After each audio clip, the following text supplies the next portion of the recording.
और तमाम सुनने वालों को जहाँ जहाँ हमारे नशरियात को देखा और सुना जा रहा है, नहायत अदब के साथ, नहायत एहतराम के साथ अस्सलाम वालेकुम। तमाम हम तमाम तारीफ़ें, तमाम मिदहत व मनक़बत वक़्फ़ सल्लाह के लिए हैं, जो ज़मीन की बुलंदी को बहारों से, संगलाख चट्टानों को आबशारों से और कायनात के अंधेरों को 14 सितारों से दूर करता है। नाज़रीन गिरामी, मैं हूँ आपका होस्ट अली वाजिद ख़ान और मेरे साथ हैं मैं हूँ मुसव्वर रिज़वी। नाज़रीन गिरामी, प्रोग्राम बरकत है रमज़ान में एक मरतबा फिर से खुशामदीद कहते हैं आपको। तुम न्यूज़ की स्क्रीन पर देखने वाले तमाम ही नाज़रीन को मोहब्बतों और अक़ीदतों भरा सलाम। आज जिस खूबसूरत उन्वान पर हम गुफ्तगू करने जा रहे हैं, एक इंसान की ज़िंदगी की ये ख्वाहिश होती है, वो सारी ज़िंदगी पाई जमा करके अल्लाह तबारक व तआला और उसके प्यारे हबीब के पाक दरबार की हाज़री की ख्वाहिश रखता है और जाने की कोशिश करता है। तो उम्रा से मुतल्लिक़ जो पेचीदगियाँ और जो मामलात हैं, जो उसके अहकामात हैं, जो फ़ज़ाइल हैं, जो उसमें मामलात को हम डिस्कस करने की कोशिश करेंगे। हमारे साथ इस पर गुफ्तगू करने के लिए हर रोज़ की तरह आज भी अल्लामा अब्दुल हफ़ीज़ बुखारी साहब तशरीफ़ फरमा है। आपको खुशामदीद कहते हैं और खूबसूरत सना। शुक्रिया अली भाई, मुसव्वर भाई, आपका भी शुक्रिया। हर इंसान जो मुसलमान है और उसने कलमा पढ़ा हुआ है, तो उसकी ये ख्वाहिश रहती है कि उस दरबार की हाज़री हम सबको मिले। अल्हम्दुलिल्लाह, बेशक।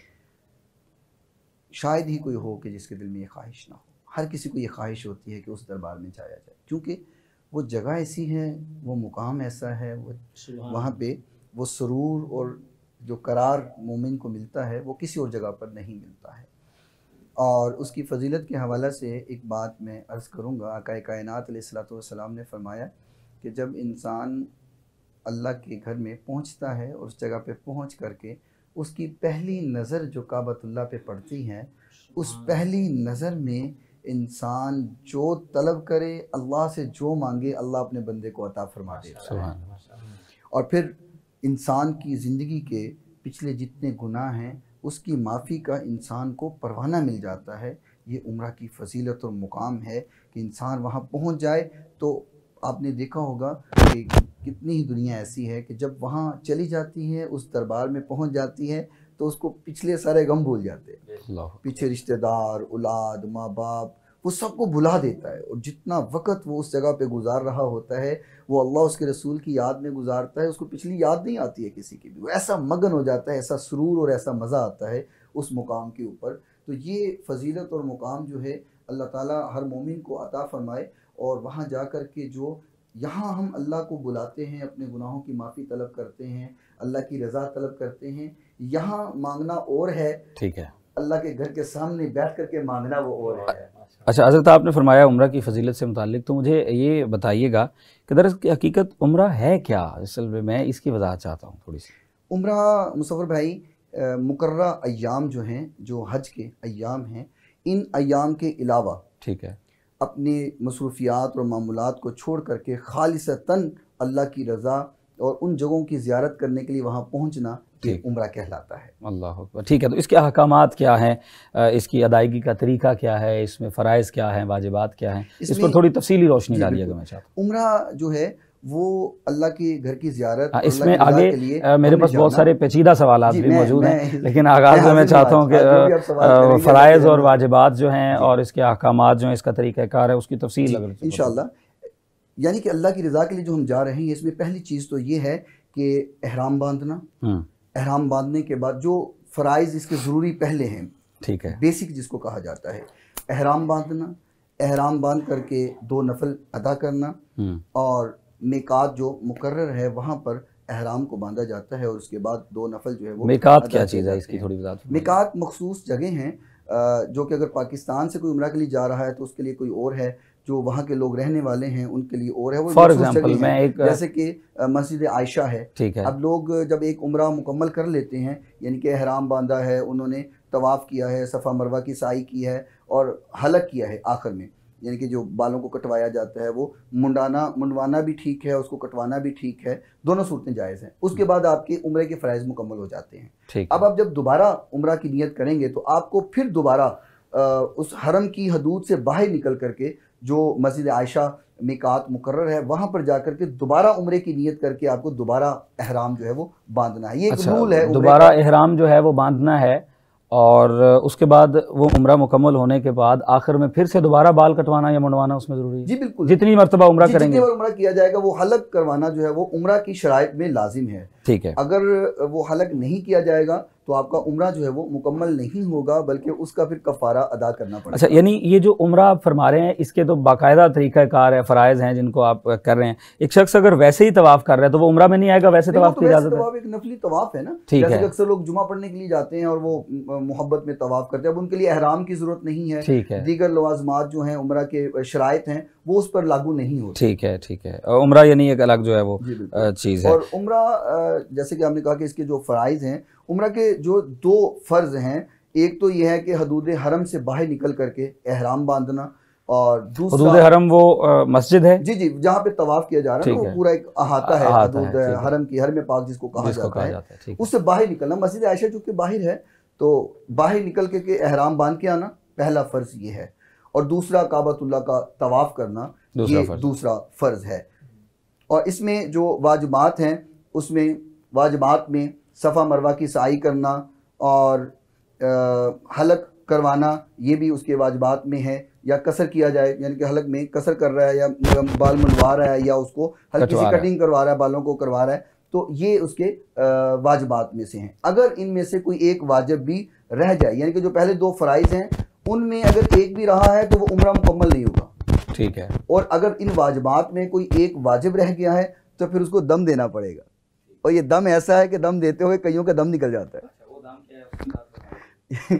दम जो है ये कफ़ारा है, और एक बकरा जो ले करके वो सदका देना पड़ता है, और जो हाजी यहाँ से उम्रा करने के लिए या हज करने के लिए जाते हैं और वहाँ बकरा खरीदना, जी हाँ, तो बड़ा क्योंकि यहाँ से जाने वाले लोग तो पाकिस्तानी रुपयों में लेकर जाते हैं, वो बड़ा मुश्किल होता है। और अक्सर हम मज़ाहन ये बात करते होते हैं कि अगर किसी को दम देना पड़ जाए तो फिर उसका दम निकल जाता है। ठीक है। तो वो फिर वाजिबात में अगर कोई वाजिब रह गया है तो फिर दम दे करके वो उम्रा मुकम्मल हो जाएगा, लेकिन फ़राइज़ में अगर कोई फ़र्ज़ रह गया है तो फिर वो दोबारा से करना पड़ेगा। ठीक है। तो मस्जिद आयशा से जो एहराम बांधना ये क्या है, इसकी क्या फजीलत है? और यहीं मैंने अर्ज़ किया ना कि एक रूल है, ठीक है, शर्त है कि आपने मिकात पर एहराम बांधना है, तो फिर मस्जिद आयशा को मिकात मुकर्रर किया। इसके अलावा भी तो कुछ मुकामात हैं वहाँ पर, और भी मुकाम मौजूद हैं, तो ये ज़रा करीब तर है, इसलिए ज़्यादातर लोगों के रुझान जो है वो इस तरफ करीब तर है, जहाँ वहाँ जाना आसान है, ट्रांसपोर्टेशन और ट्रैवलिंग करना वहाँ पे आसान है। बिल्कुल ठीक है जी। अलामा साहब, थोड़ा सा इस पे भी आपने नज़रसानी करनी है कि मर्द और औरत में जो है एहराम क्या एक जैसे होते हैं या अलग-अलग? जी, इनमें फ़र्क है। औरत जो है वो उसने जो लिबास पहना है, साफ़ सुथरा लिबास है, पाक लिबास है, वो उसका जब नियत उसने एहराम की किया तो उसका वही एहराम है, और वो अपने सर को ढांप लेगी, उसका चेहरा नंगा होगा। और मर्द का जो एहराम है वो 2 चादरें अनसिली, उसको सलाई नहीं किया होता, अनसिली 2 चादरें होती हैं, एक वो नाफ तक बांध लिया जाता है और एक को अपने कंधे के ऊपर डाल लिया जाता है। तो ये 2 चादरों का जो एहराम है ये मर्द के लिए है, और इसमें ये वाज़े रहे और ज़रूरी जो चीज़ है, औरत ने तो सर को ढांपा और मुंह नंगा छोड़ दिया, मर्द के लिए यहाँ पर क्या होगा? हाँ, ये जो ज़रूरी बात जो सवाल आपने किया है वो यहाँ बयान करना बहुत ज़रूरी है। एहराम जैसे ही मेहराम बांध के और नियत एहराम की कर ली, उम्रे की कर ली, तो फिर सर नंगा कर लिया जाएगा। ठीक है। अगर सर ढांपला तो फिर दम, ठीक है, दम निकल जाएगा। तो पूरा उम्रा जब तक हलक नहीं करवा लेना, तमाम शराइत मुकम्मल ना हो। अच्छा, इसके अलावा सब क्या वजह हो सकती है कि औरत को हर जगह पे मुंह छुपाने का हुक्म है, पर्दे का हुक्म है, वहाँ पर नहीं है? मर्द को हर जगह सर ढांपने का हुक्म है, वहाँ पर नहीं है? ये असल में जो शराइत कानून और उम्रा के रूल्स हैं उसमें आका कायनात अलैहिस्सलातु वस्सलाम ने मैं ये भी समझता हूँ, जो अहादीस की रूह में जो मैं इससे इस्तिफ़ादा करता हूँ अक्सर, और मैं इस्तदलाल इससे ये करता हूँ कि जब कब्र में डाला जाता है तो उसकी हालत भी कुछ यूं ही होती है। ठीक है। कि 2 चादरें होती हैं कफन की, और फिर मुंह नंगा कर दिया जाता है। अभी हमने एक टॉपिक इस पे भी रखना है आगे, हमने जिस दिन नमाज़े जनाजा और कफन पर बात करनी है, बड़ी तफसील में इंशाल्लाह आपसे अभी सिर्फ इशारा करके आगे चलते हैं। तो वो मुंह नंगा कर दिया जाता है, तो वहाँ पर अगर गैर महरम करीब नहीं तो औरत का मुंह वहाँ भी नंगा करने का हुक्म नहीं है, अब मुंह नंगा नहीं कर सकते। एक पर्दा है और जीनत है जो औरत को बनाया गया, और अगर आप लफ्ज़ औरत देखें, औरत अगर हम उर्दू में देखें तो वो औरत है, लेकिन अरबी में अगर औरत को देखा जाए, आइन वाव रा और हे नुक्ते वाली है, ता नुक्ते वाली, तो इसका मतलब ही पर्दा है। यानी कि लफ्ज़ औरत जो नाम है इसका मतलब ही पर्दा है। यहाँ भी उम्रे के दौरान मर्द के लिए 2 चादरें, उसका जिस्म बाकी नंगा है, नजर आ रहा है, लेकिन औरत को यहाँ भी कहा है कि अपनी जीनत को छुपाना है, और सिर्फ मुंह इसलिए नंगा रखना है कि इबादत में मुंह छुपाने का हुक्म नहीं, ठीक और है, तवाफ भी एक इबादत है। बिल्कुल ठीक। नमाज औरत पढ़ रही है तो वो मुंह नंगा करके नमाज पढ़ेगी, तभी मर्द और औरत की इकट्ठे नमाज जो है वो वहां पर हजरत मर्द भी तो मौजूद हैं, औरत भी वहीं पर है, वहां पे वो इबादत है, वो हुक्म इबादत का वहां पे लागू हो जाएगा। और वहां पर एक और बात मैं अर्ज कर दूं कि अगर किसी ने, चूंकि बात दम की हो रही है तो ये साथ साथ दम भी चलता रहेगा, अगर किसी शख्स ने एहराम की हालत में दुराने तवाफ उम्रा के जो कर रहा है वो शराइत पूरी करते हुए या सफ़ा मरवा पर है या तवाफ कर रहा है या कहीं भी, अगर उसने गलत निगाह से किसी औरत की तरफ देखा, मैं पूछना चाह रहा या शहवत अंगेज निगाह से देखा, या उसको शहवत आ गई, तो तब भी दम वाजिब हो जाएगा। अगर वो दम नहीं देगा तो उम्रा कबूल नहीं होगा। और दूसरी ये बात है, जो लोग वहां से होके आते हैं, अल्लाह हम सबको ले जाए और बार बार ले जाए, तो वहां पर ये कैफियत होती ही नहीं।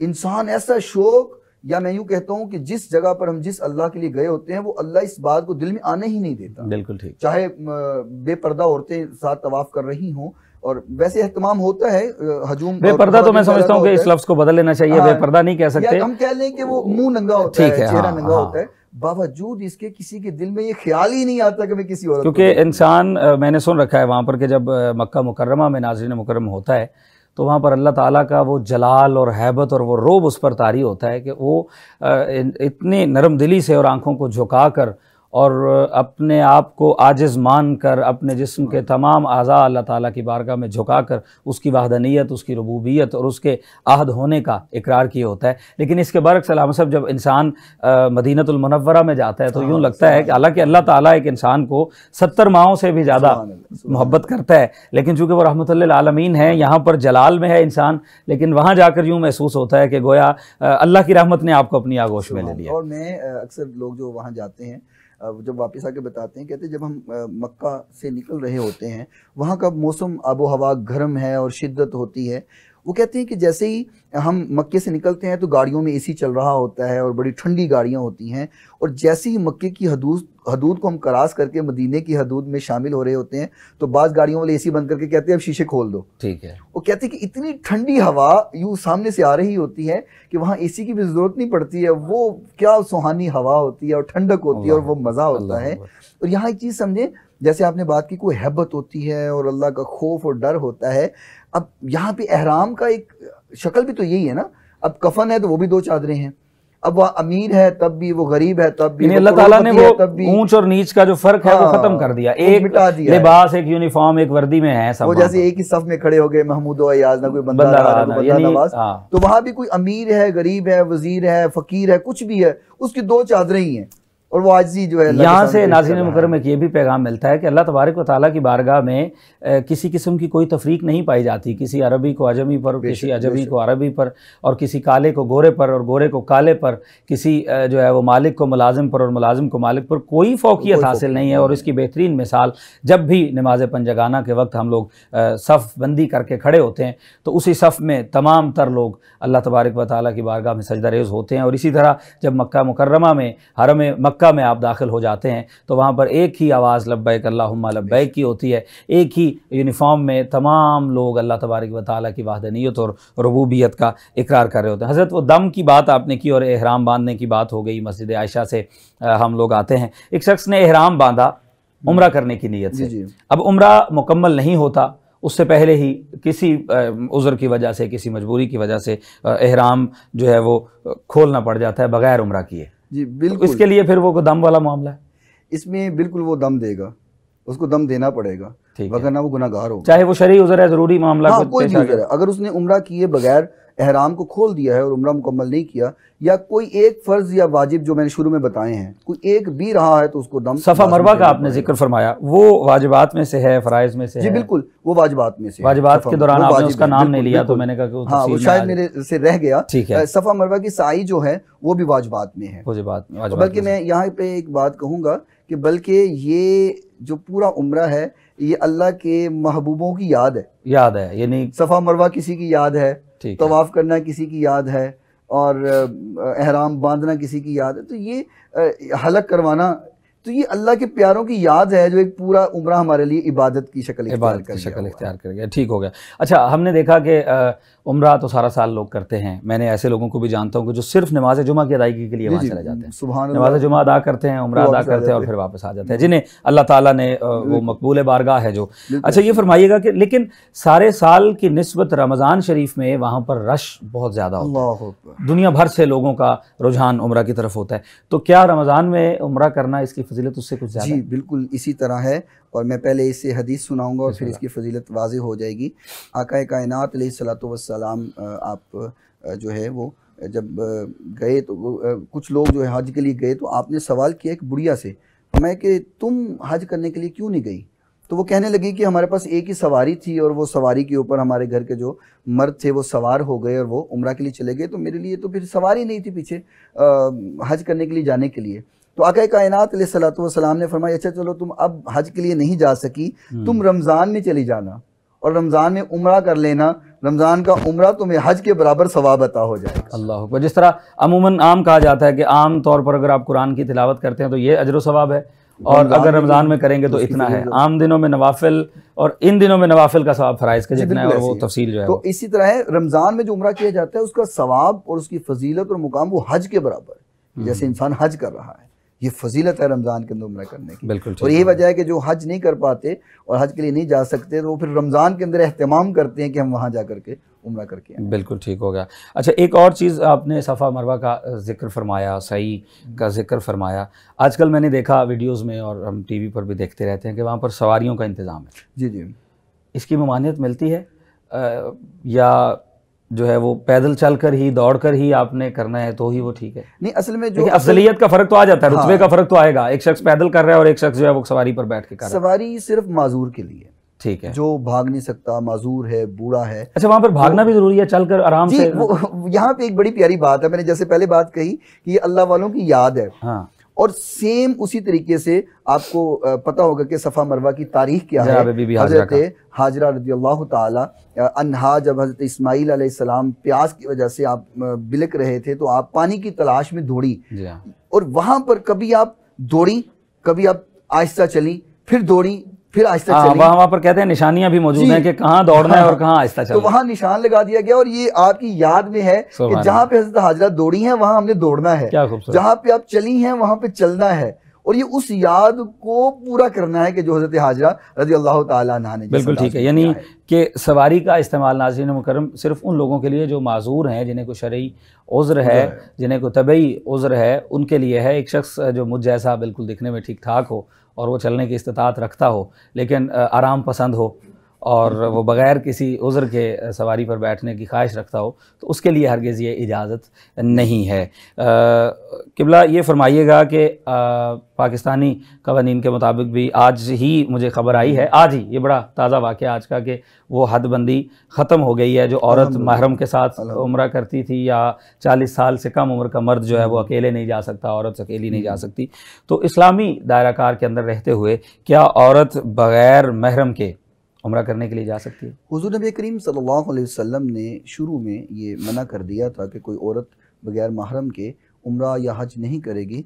उसकी एक वजह थी कि तब सफ़र तवील थे, सवारियों का अहतमाम उस अंदाज में नहीं था, और तब मुश्किलात और परेशानियां रास्ते में बहुत ज़्यादा थी, और लूट मार और इस किस्म का बाज़ार भी जो है वो आम था। तो आपने इसलिए मना कर दिया कि कोई औरत बग़ैर महरम के ना जाए, महरम साथ हो ताकि वो उसकी इज़्ज़त की और उसके सामान के मामूलात की वो हिफाजत कर सके। अब चूँकि आसानियाँ बहुत ज़्यादा हैं, सफ़र की सहूलियात बहुत ज़्यादा हैं, वहाँ पे सिक्योरिटी भी होती है। अगर कोई, क्योंकि यहाँ पर भी एक हदीस साथ जोड़ूंगा ताकि मसला वाज़ेह हो जाए। आका कायनात अलैहिस्सलातु वस्सलाम ने फरमाया कि एक वक़्त आएगा कि अकेली औरत जो है वो उम्रे के लिए जाएगी और उसको डर खौफ नहीं होगा। ठीक है। और फिर वो वक़्त आया कि एक खातून बूढ़ी औरत जो है वो अकेली उम्रे के लिए गई और फिर वो वापस आई, और अमन सुकून के साथ गई और अमन सलामती के साथ वो वापस आई। लेकिन देखिए, ये लम्हा मैं ये जानना चाहता हूँ, देखिए हज़रत हुज़ूर ने तो उस वक्त फरमा दिया कि अकेले जाना मना है, लेकिन उसके बाद किसी सहाबी रसूल ने या किसी ने, मैं 2 हदीसें सुनाई हैं। आपने शायद गौर नहीं किया। ठीक है, पहले आपने मना फरमाया, लेकिन जाएगी, फिर आपने फरमाया एक औरत जाएगी। वो जो हदीस की किस्म एक कौली है, एक फेली है, और वो यानी ये उस हदीस की किस्म में आ जाता है कि हुजूर ने ये नहीं फरमाया कि अकेले जा सकते हैं, लेकिन ये फरमाया कि जाएगी और उसे खतरा नहीं। हाँ, यानी कि वो औरत जब गई और वापस आई, आपने साथ ये नहीं कहा कि उसको उम्रा कबूल नहीं होगा। ठीक है, ठीक है। यानी कि यहाँ पे जो नतीजा अख्ज़ किया जा सकता है, जो इस्तदलाल पेश किया जा सकता है, वो ये है कि अगर तो सफ़र के अंदर मुश्किलात नहीं हैं और सिक्योरिटी है, इज्जत की सिक्योरिटी है, हिफाजत है, सामान की सिक्योरिटी है, तो फिर वो उम्रा गैर महरम के बगैर भी किया जा सकता है। अब तो वैसे भी ट्रैवलिंग एजेंसी वाले जो हैं बाकायदा ग्रुप बनाते हैं और उस ग्रुप के अंदर ज़्यादा ख़वातीन भी होती हैं, हिफाजत भी होती है, तो अगर इस किस्म की सिक्योरिटी है तो बगैर महरम के उम्रा किया जा सकता है। लेकिन इसके बावजूद मैं ये समझता हूँ कि मेरे नाक़िस तजर्बे और इल्म के मुताबिक आज के इस दौर में हर तरह की सहूलियात होने के बावजूद अकेले मुनासिब नहीं देखा ही नहीं किसी को। देखिए, मैं यहाँ तक भी जानता हूँ, एक हदीस शरीफ मेरे जहन में आ रही है कि हुजूर ने फरमाया कि औरत घर से अकेली कभी ना बाहर निकले, चाहे एक 10 साल का बच्चा साथ लेके जाए, लेकिन साथ महरम होना चाहिए। ठीक है, मर्द ही होता है, चाहे 10 साल का बच्चा ही क्यों ना हो। ठीक है, इससे ये जो है इस्तदलाल भी किया जा सकता है कि औरत महरम साथ रखे। हाँ, एक चीज़ यहाँ पे मैं वजाहत कर दूँ कि बाज़ हमारे ट्रैवलिंग एजेंसी वाले, अच्छा औरत महरम के बगैर नहीं जा सकती, अच्छा तुम इसके महरम बन जाओ। ये तो बड़ा चला है जी। वो तो वो कहते हैं FRC बनवाना होता था तो बाकायदा तौर पर उसकी फीस ली जाती थी कि आप हमें 5000 एक्स्ट्रा दें, FRC हम आपका बनवा देते हैं नादरा से, और रिलेशनशिप कायम करना हमारा काम। मैं एक चीज समझता हूँ कि नेकी करने जा रहे हैं और इसकी इब्तदाई झूठ पर की जा रही है, तो मैं लानतुल्लाहि अलल काज़िबीन, झूठों पर तो लानत है अल्लाह की। ठीक है, तो और फिर ये नेक काम में धोखा देना। अच्छा, वाजिद साहब को सवाल, अली वाजिद साहब सवाल करना चाह रहे हैं, लेकिन उससे कबल मेरा एक सवाल है, अभी आ गया ज़हन में।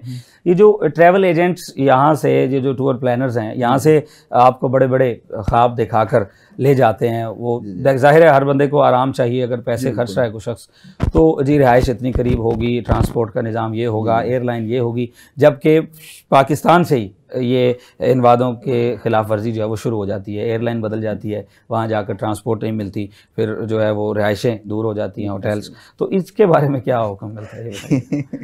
ये तो बड़ा ही एक अहम मसाला जो आपने उठा दिया, ये तो आपसे मैं पूछूंगा क्या आप उनकी क्या करते हैं? ये तो देखिए, हम कोशिश करते हैं कि लोगों को लेकर के जाते हैं और हमारी कोशिश होती है कि थोड़ा कर लें। हाँ, और शायद ये आप जैसे लोगों की सोबत का असर है कि हमने ये सीख रखा है कि हलाल करके खाया जाए तो एक लुकमा भी काफ़ी है, और अगर हराम करके खाया जाए तो करोड़ों रुपए में भी वो बरकत नहीं रहती। भाई मैं समझता हूँ कि चाहिए ये कि जो चीज़ आप हाजियों को या उम्रा करने वालों को वादा कर रहे हैं वो उनको प्रोवाइड करें, उनको वादा खिलाफी तो वैसे ही मना है। और फिर अगर आप नहीं दे सकते, अगर आप नहीं दे सकते तो आप उनसे वो वादा नहीं करें।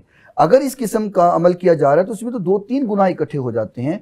एक तो ये कि मेहमान की मेहमान नवाजी करना थी, और फिर वो मेहमान जो मेहमान ही अल्लाह का मेहमान है, हाजी या उम्रा करने वाला वो तो अल्लाह का मेहमान है, और आप अल्लाह के मेहमान के साथ धोखा करेंगे, फिर उसकी इब्तिदा ही झूठ पर मबनी हो रही है। तीसरी चीज कि आप धोखा दे रहे हैं, झूठ है, धोखा है, वादा खिलाफी है, अल्लाह के मेहमान की, और हुकूकुल इबाद भी इसमें शामिल होते हैं कि आपने एक शख्स को जो दियारे गैर में, जाहिरी तौर पर तो वहां पर ना उसके जानने वाले हैं, ना रिश्तेदार हैं, ना वहां के बाजारों और गलियों का। बड़ा अफसोस होता है कि जहां से ट्रैवलिंग एजेंसी वाले जब तो पैसे लेने होते हैं, लेके जाना होता है, पासपोर्ट जमा करने से पहले लेने होते हैं, जी मैं बेसिकली ये सवाल बिठा दिया जाता है, उसके बाद मैंने यहाँ तक देखा है कि बेखबर हो जाते हैं, फोन पे मैं बेसिकली ये वहाँ पे जलील हो ये पेचीदा सवालात इसीलिए पूछ रहा हूँ कि जो मेरे हल्का अहबाब में ट्रैवल एजेंट्स दोस्त हैं, मैं ये वाला इस प्रोग्राम का लिंक उन तक जरूर पहुंचाऊंगा कि ये जो है एहतियात करनी चाहिए इस मामले में। जी भाई, मेरा भी एक बहुत पेचीदा सवाल है। वो इस तरह से कि हमारे यहाँ जो है ना, हमारी सोसाइटी और हमारे माशरे में लोग ना हराम खा लिया, हक खा लिया, ज्यादा इस पे आप नजरसानी करें, क्या उनका जो उम्रा है या हज है क्या वो कबूल है? वो 100 चूहे खाकर बिल्ली हज को चली, इसकी वजाहत फरमाइए। मैं समझता हूँ कि इस सवाल ने मुझे मेरे दिल को ऐसे हिलाया है जी कि हालांकि इस बड़ी दौलत और पैसों की ज़रूरत होती है वहाँ जाने के लिए, और ख्वाहिश भी होती है। एक वाक़या मुझे याद आया, मैं इसको साथ में लाता हूँ, फिर बात वाज़ेह हो जाएगी। हज़रत अब्दुल्ला बिन मुबारक रज़ियल्लाहु ताला अन्हु का एक मशहूर वाक़या है कि आप हज से फ़ारिग हुए, और हज से फ़ारिग होने के बाद वो आराम कर रहे थे, तो उन्होंने ख्वाब में देखा कि 2 फरिश्ते आपस में हम कलाम हैं, गुफ्तगू कर रहे हैं, बात कर रहे हैं। अली भाई, तो वो गुफ्तगू करते हुए एक फरिश्ते ने कहा कि तुम जानते हो कि इस बार कितने लोगों ने हज किया? तो दूसरे फरिश्ते ने कहा कि इस बार 6 लाख लोगों ने हज किया। ठीक है। और उसने कहा कि फिर कबूल कितने लोगों का हुआ? तो उसने कहा किसी का कबूल नहीं हुआ। अल्लाह अकबर, अल्लाह, क्योंकि उनका खाना, उनका पीना, उनका पहना हराम था, लोगों का हक मार के खा हक रहे हैं। मारा हुआ, किसी का कबूल नहीं हुआ। लेकिन अच्छा, इस जुमले की आप इस मामले की वजाहत फरमाइएगा, लेकिन एक सवाल यहाँ पर मेरे जहन में ये भी आता है कि अल्लाह भी तो देख रहा है। हम लोग कहते हैं कि उम्रा उसी के मुकद्दर में होता है जिसे अल्लाह चाहता है। अब एक शख्स हराम खा रहा है, अल्लाह फिर भी उसे उम्रे की तौफीक दे रहा है। यहाँ पे मैं एक बड़ी अहम बात करूंगा कि मेरी किस्मत में आज जितने नवाले लिखे हैं वो मैं उतने खाऊंगा। ठीक है, अब ये मेरे हाथ में है कि वो हराम से खाऊंगा या हलाल से खाऊंगा। ठीक है, वो बड़ा एक मारूफ वाक़या मौला अली का भी, वो हाँ, घोड़े की जीन वाला। बिल्कुल। अब अल्लाह ताला ने तो उम्रा लिखा उसका, ठीक है, कि इसने उम्रा करना है, इसने मेरी बारगाह में आना है। अब ये उस बंदे के हाथ में था कि वो जो उम्रा करने जा रहा है वो हलाल के साथ जाएगा या हराम के अगर साथ तो वो जाएगा। सब्र और जाना इत्मीनान उसने था, करता तो उसे वही रिस्क हलाल तरीके से मिलने वाला था, लेकिन क्योंकि उसने हराम मुकद्दर ले से लिया। ज्यादा और वक्त से पहले नहीं मिलता, नहीं लेकिन जो मिलता। मुकद्दर का है वो मिल के रहता है। वो रिस्क बिल्कुल। जो आपकी किस्मत में लिखा है वो मौत की तरह आपके पीछे वो पीछे। पीछे तो यही बात है कि उम्रा लिखा हुआ था उसका, ठीक है, लेकिन ये उसने फैसला किया कि हराम से गया या हलाल से गया है। ठीक तो है, वो बात दरमियान में रह न जाए। जी। अब्दुल्ला बिन मुबारक देखते हैं कि फरिश्ते ने कहा कि 6 लाख लोगों का हज कबूल नहीं हुआ, लेकिन एक मोची का हज कबूल हो गया, वो हज पर आया भी नहीं। ये बड़ा एक अहम बात है, समझने वाली, डेप्थ में जाके बात समझने वाली। वो हज पर आया नहीं, लेकिन उसका हज कबूल हो गया है। तो दूसरे फरिश्ते ने कहा कैसे हो गया कबूल? तो अब उसने बात गुफ्तगू हो गई तो हज़रत अब्दुल्ला बिन मुबारक की 3 दिन में आंख खुल गई। अब वो उस मोची की तलाश में निकल आए। दमिश्क का वो मोची रहने वाला था और वो वहाँ पे पहुंचे और उसने अब्दुल्ला बिन मुबारक ने मोची से मुलाकात की और कहा कि ये क्या वजह बनी कि वो 6 लाख लोग वहाँ पे तवाफ किया, सफ़ा मरवा की साई की, नवाफिल पढ़े, सब कुछ किया, खुतबा सुना, लेकिन हज कबूल नहीं हुआ। तुम यहाँ बैठे, तुम्हारा हज कैसे कबूल हो गया? तो वो मोची कहने लगा बात यह है कि मैंने 300 रियाल जमा किए थे हज पर जाने के लिए, अपना ज़ादे राह इकट्ठा किया था, लेकिन मुझे अपने पड़ोस में जो लोग रहते हैं उनके घर से खाने की खुशबू आई, बड़ी बेहतरीन खुशबू मुझे आई खाने की। तो मेरी जोजा ने कहा कि तुम ऐसा करो कि साथ वालों ने बड़ा अच्छा खाना बनाया है तो उनसे थोड़ा सा सालन ले आओ, ठीक है, खुशबू बहुत अच्छी आ रही है। वो मोची कहने लगा मैं साथ वालों के घर गया, उनका दरवाज़ा खटखटाया और दरवाज़ा खटखटा करके मैंने उनसे सवाल किया कि आपने जो खाना बनाया है बड़ी लजीज खुशबू आ रही है, तो मुझे थोड़ा सा खाना तो दीजिए, सालन थोड़ा सा दीजिए। तो उन्होंने कहा कि ये जो सालन हमने बनाया है ये आपके खाने वाला नहीं है। उनका खाने वाला नहीं, बात समझ नहीं आई, वजह क्या है? तो वो कहने लगा बात यह है कि काफ़ी दिन से हमारे घर में फाका चल रहा था, तो आज मैंने एक मरे हुए गधे का गोश्त लाया हूँ, अपने बच्चों का पेट पालने के लिए मैंने वो पकाया है, वो आप नहीं खा सकते, हमारे ऊपर जायज़ इसलिए है कि चूँकि फाका कशी है।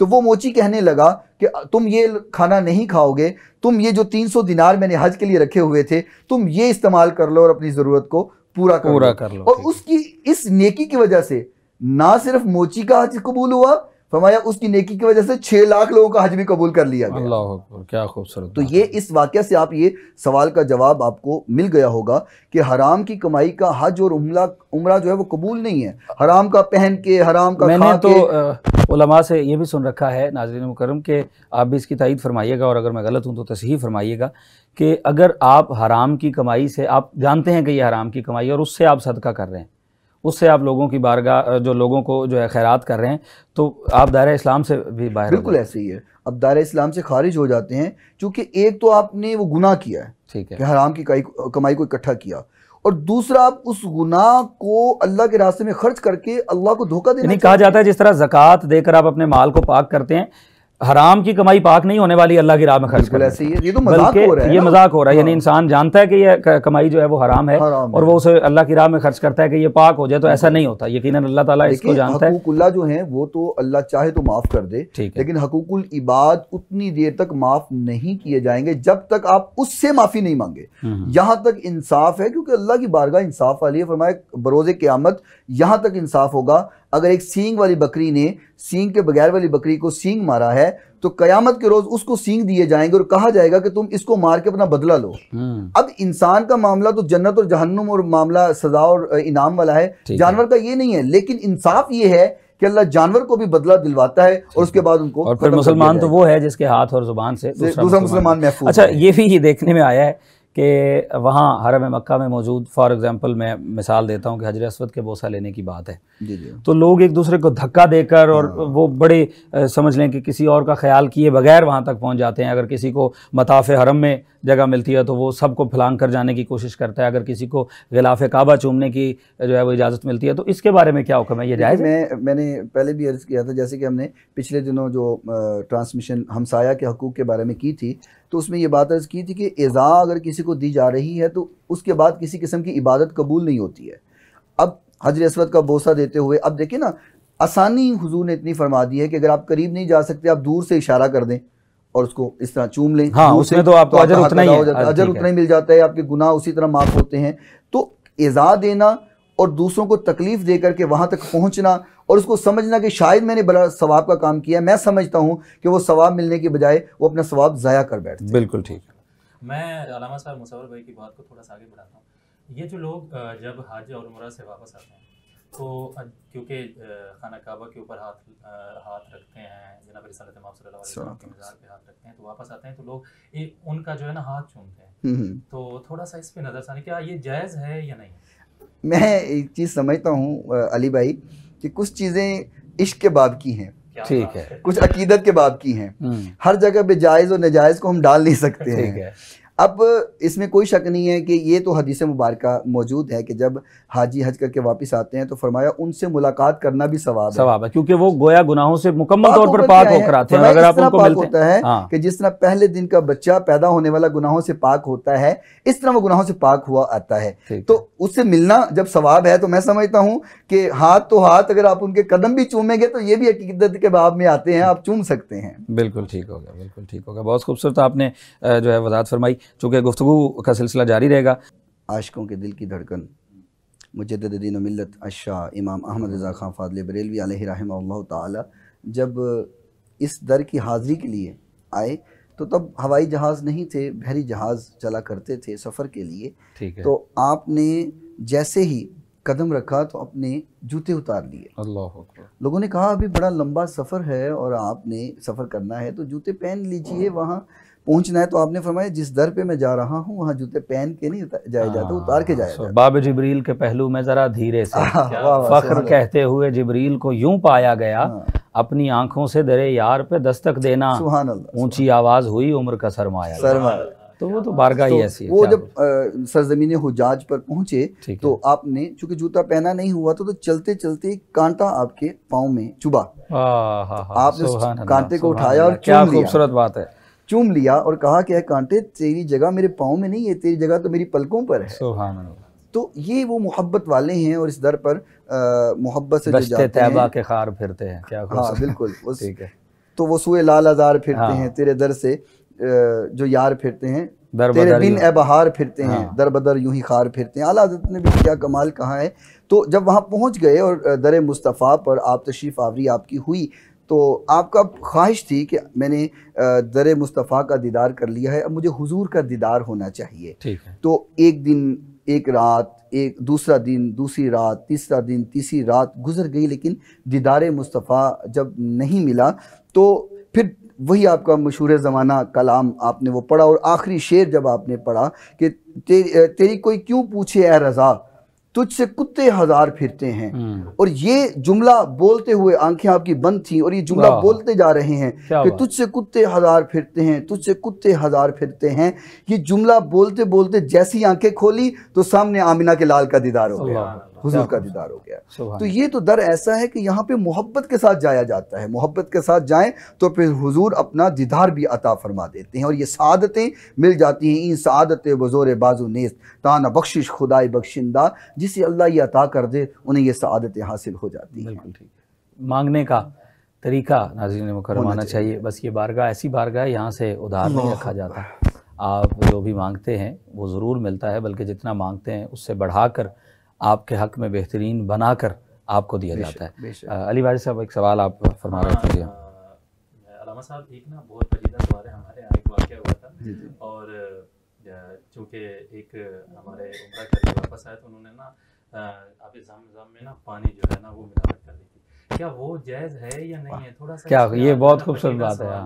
क्योंकि बहुत से लोगों ने वहाँ से लिया और काफ़ी लोगों ने माइंड भी किया कि आपको ऐसा नहीं करना चाहिए था। यहाँ पे एक फजीलत भी सामने आएगी और मसाला तो चले आपने पूछ लिया है। पहली बात यह है कि चूँकि सफरी मुश्किलात हैं और कुछ पाबंदियां हैं, बहुत ज़्यादा पानी, लेकिन ये भी तो है मन का शफ अलैहि मिन्ना, मिलावट वाला तो हम मैं वही करने लगा हूं। जरूरी चाहिए। अच्छा, कुछ जगहों पे मिलावट फ़ायदा दे जाती है, ठीक है। अब यहाँ पे वहाँ पे सफरी मुश्किलात हैं, पाबंदियां हैं, आप बहुत ज़्यादा पानी लेकर के आ नहीं सकते। और फिर हर किसी की ख्वाहिश होती है कि जब कोई हज से उम्रा से वापस आता है तो वो होता है कि पानी और खजूर मुझे उस दर की जो मिल जाए। हालांकि खजूरें यहाँ भी वाफिर मिलती हैं, लेकिन वही मिल जाती है, आप खरीद के लाए मिलती हैं, लेकिन एक चाहत है कि उस दर से करके आई है। और मैंने ये भी लोगों को देखा है, वो अपना रुमाल भेज देते हैं कि मुसर भाई आप उम्रे पे जा रहे हैं तो ये मेरा रुमाल ले जाओ और वहां पे जरा दीवारों से मस करके ले आना, तो फिर उसको संभाल के रखते हैं। आप दुआ फरमाए ना, मैं भी उम्रे पे जाऊं तो आप भी मुझे अपना रुमाल देकर नहीं, मैं आपके साथ जाएंगे। ये ठीक है, हम इकट्ठे जाएंगे इंशाअल्लाह अज़ीज़। तो ये चीज़ है कि एक तो चीज़ ये है कि वह पानी थोड़ा आता है, फिर बहुत ज़्यादा अहबाब होते हैं जिनको तकसीम करना होता है, तो ये मुश्किल होती है।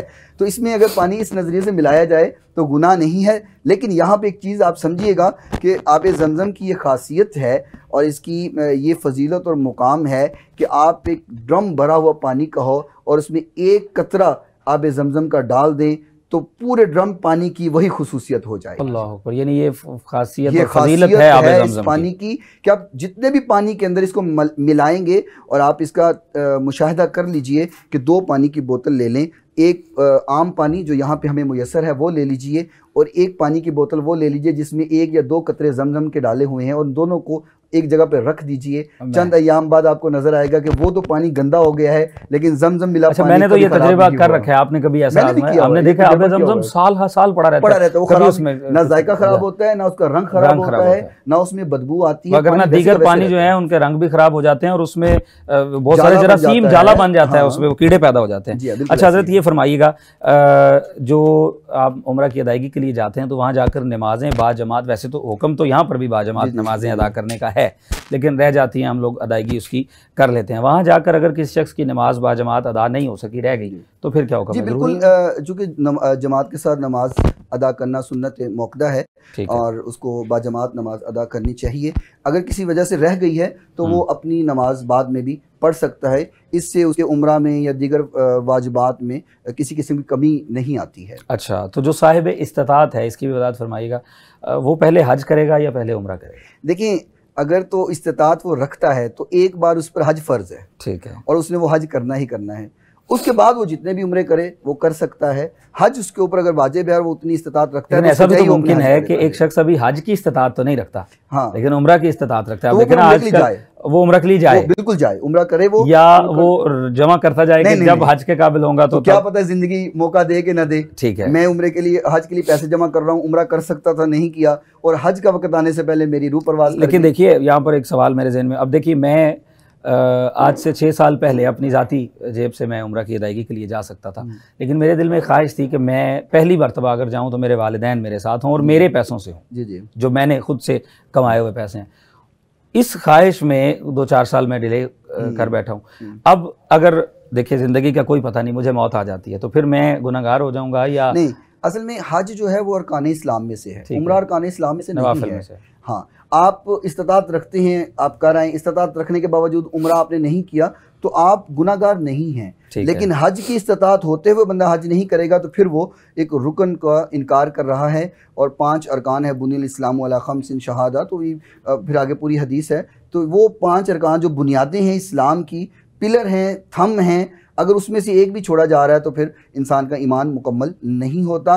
तो इस्तिताअत होने के बावजूद अगर उम्रा नहीं किया जा रहा तो इंसान गुनाहगार नहीं है। बहुत खूबसूरत, आपको अल्लाह ताला इसकी जज़ा दे, आप बहुत सारी चीज़ों में हमारी इस्लाह फरमाते हैं। ये फरमाइएगा कि एक शख्स हालत एहराम में है और उसका वज़ू टूट जाता है, बिल्कुल तो क्या उसके लिए अहकाम? हाँ, अगर हालत अहराम में है या वो तवाफ़ कर रहा है, उम्रा के वो वाजिबात पूरे कर रहा है, तो उसका वज़ू टूट गया है या नमाज का टाइम हो गया है, ठीक है, तो वो उसी जगह पर उनको छोड़कर वज़ू करके आए, या नमाज का टाइम हो गया तो नमाज को अदा करे, तो फिर जहाँ से छोड़ा था वहीं से शुरू करे। तवाफ़ के लिए ये हुक्म है कि अगर तो 4 चक्कर ले लिए थे तो फिर वज़ू टूटा या नमाज का वक़्त हुआ तो फिर तो वो वहीं से शुरू करेगा और अपने वाजिबात पूरे करेगा। लेकिन अगर उसने अभी 1 चक्कर लिया था या दूसरा चक्कर लिया था, उसका वज़ू टूट गया या नमाज का वक़्त हो गया, फिर उसको दोबारा से वो चक्कर आगाज़ करना पड़ेगा। ठीक है। अल्लामा साहब, एक और बात जो है डिस्कस करनी है आपने, आप जब उम्रा के लिए जाते हैं, मतलब आप नमाज के लिए खड़े होते हैं और पीछे से जहाँ पे आप अपना शूज़ या जूता रखते हैं तो वहाँ पे वो नहीं मिलता, तो इस ये मामला चूंकि ना बहुत जो है ये पेचीदा मामला, यानी देखा जाए तो दावत इस्लामी में हम जब छोटे थे तो जो हफ्तावार इज्तिमा में जाना होता था तो वहाँ पर ये हुक्म होता था कि अगर आप वजू करने के लिए जा रहे हैं तो किसी का जूता जो पड़ा हुआ है जो आपने वापस वहीं पर उतार देना है, आपको उसे पहनने की इजाजत नहीं है इजाजत के बगैर। ठीक है। अब वहाँ तो सिलसिला ही ऐसा है कि एक इंसान वहाँ अगर 10 दिन रहता है तो 50 जूते वो बदलता है। असल में उसकी एक वजह ये भी है, जरूरी नहीं कि वहाँ पे उठाया जाता है या चोरी हो जाता है, वहाँ पे तादाद बहुत ज्यादा नहीं। वहाँ पे जो खबर मैंने खुद तो अभी नहीं गए, अल्लाह लेकर के जाए, जो खबर हमें मिली है या लोग बताते हैं वो ये होता है कि वहाँ पर जब जूते उतारे होते हैं तो उस जगह को जल्दी साफ किया जाता है। तो वहाँ पे सऊदी जो मुंतजिमीन हैं उन्होंने लोग रखे हुए हैं, तो एक मशीन रखी हुई है, वो मशीन आती है और जो फालतू जूते पड़े होते हैं वो उसको उठा के ले जाती है और जाके उसको फेंक दिया जाता है ताकि उस जगह को साफ किया जाए और ताकि जगह कम होने की वजह से नमाज फेंकना भी हो सकता है। या इसके अलावा देखिए तादाद इतनी है, अगर आप हरम में दाखिल होते हैं तो वहाँ पर इतने लाखों हजारों लोगों के जूते, तो आप अपना जूता ढूंढ ही नहीं सकते। आप बार बार दरवाजा भूल जाते हैं कि मैं इस दरवाजे से दाखिल हुआ था, ठीक है, हाँ, जो शख्स पहली दफा गया है तो फिर उसके लिए ये है कि आपको एक थैला साथ ले लीजिए जिसमें वो नजर तो जूता ना आए लेकिन ख्याल हो कि गलाजत ना हो। तो वो हमारे एक दोस्त, एक उस्ताद, लेकिन अगर इसकी इजाजत दे दी जाए कि ठीक है यहाँ पर चूंकि आम तौर पर वहाँ एक जैसे जूते आम लोगों ने पहने होते हैं तो आप किसी का पहन ले, कोई आपका पहन ले, ये आप जो होता तो यही है, आप इजाजत दें या ना दें, आप नहीं पहन सकते किसी का, होता यही है वहाँ पर, चोरी के ज़िम्मन में आ जाएगा ना। ठीक है, लेकिन क्वालिटी मेरे जूते की भी वही थी जो कि मुझे मिल नहीं रहा, कुछ भी हो लेकिन एक आपकी निस्बत ही नहीं है उस चीज के साथ। ठीक है, सेम चीजें और दोनों हम दोनों के मोबाइल सेम। मैं असल में ये पेचीदा बातों में इसलिए जाता हूँ कि मैंने उलमा से ये भी सुन रखा है कि आप जब वहाँ पर तवाफ के लिए हैं तो अब आपने अपना जूता शापर में डाल के और जनाब बगल के नीचे, तो वो देखें तो ये गलत है, उसी साइड से उठाया जाता है। पाकिस्तानी लोग वहाँ पर भी मौजूद है, ठीक है, तरीका है कि आप उसको अपने पास सेव कर लें क्योंकि वहाँ जूते के साथ गलाजत तो होती नहीं है। और नमाज के लिए भी एक अहम मसला आप समझ लीजिए, अक्सर होता है, ये जनाजे के मसाइल में भी बताएंगे, अक्सर होता है कि ये ऐलान किया जाता है जनाजे के दौरान अगर खुले मैदान में नमाज पढ़ी जा रही है और वो वहाँ पे ज़मीन है, वहाँ पे पत्थर पड़े हुए हैं और इस चीज़ का डर है कि पाँव में लग जाएगा, तो ऐलान किया जाता है जूते उतार लिए जाएं। हालांकि जूते का मसला नहीं है, मसला उस गलाजत का है, ठीक है, कि जूते के साथ गलाजत ना लगी हो। अगर आपको कोई नहीं लगी हुई तो आप उसके साथ नमाज जनाजा अदा कर सकते हैं। तो इसलिए अगर जूता साफ है, वहाँ तो साफ जगह ही इतनी पाक और साफ है तो आप उसको अपने थैले में साथ रख सकते हैं। अरबी ज़ुबान इंतहाई अहमियत की हामिल है और कब्र में भी वही ज़ुबान है, हशर में भी वही ज़ुबान है। वज़ाहत ये चाहता हूँ मैं आपसे कि एक शख्स वहाँ पर मौजूद है, क्या वो अपनी मादरी ज़ुबान में, उर्दू में या पंजाबी में अल्लाह की बारगाह में दुआ कर सकता है? जी बिल्कुल, अरबी में दुआएं करना ये वाजिबात में से नहीं है। अगर आपको दुआएं आती हैं तो बहुत अच्छा अमल है, बल्कि अक्सर जो यहाँ पे ट्रैवलिंग एजेंसी वाले लेके जाते हैं वो साथ दुआएं याद करवाते हैं, वो तमाम वाजिबात के बारे में बताते हैं, फ़राइज़ के बारे में बताते हैं। लेकिन अगर अरबी में दुआएं नहीं आती हैं तो आपकी जो भी ज़ुबान है, इंग्लिश है, पंजाबी है, उर्दू है, तो आप अपनी मादरी ज़ुबान के अंदर किसी किस्म की दुआएं कर सकते हैं, आपकी उम्र में फ़र्क नहीं पड़ता। जी बहुत शुक्रिया आपका आज़िज़ साहब, आपने बड़ी रहनुमाई फरमाई। मोहम्मद अहमद चिश्ती साहब हमारे साथ तशरीफ़ फरमा हैं, इनको भी मैं इनका शुक्रिया अदा करता हूँ। बिलखुसूस बड़ा तवील सफ़र करके आप हमारी टीम की दावत पर जो है वो रहीम यार ख़ान से गालिबन आप तशरीफ़ लाए हैं, आपका शुक्रिया। अल्लाह ताला आपके इस सफ़र को जो है वो कबूल फ़रमाए, चूँकि ये सफ़र जो है बिलखुसूस नात के हवाला से था और ये भी दुआ है कि अल्लाह तबारक व तआला आपको और हमें इकट्ठे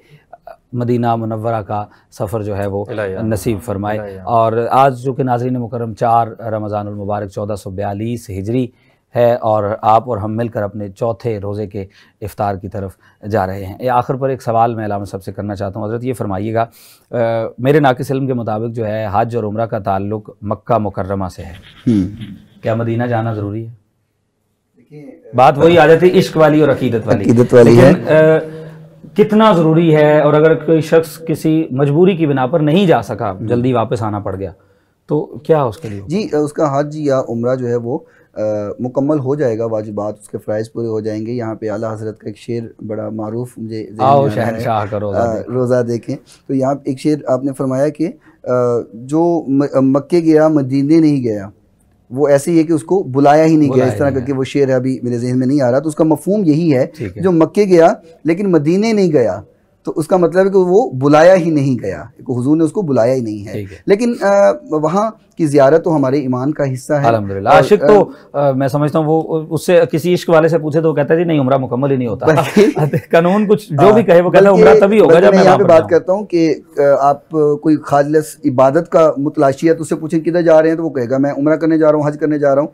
लेकिन कभी किसी आशिक से आप सवाल करें भी किधर जा रहे हैं, तो वो कहता है दर मुस्तफ़ा की ज़ियारत करने जा रहा हूँ। पंजाबी मैंने देखा, बुजुर्ग हमारे इलाका में एक थे और वो रेडी बांध थे, छाबड़ी लगाया करते थे और सब्जी बेचा करते थे।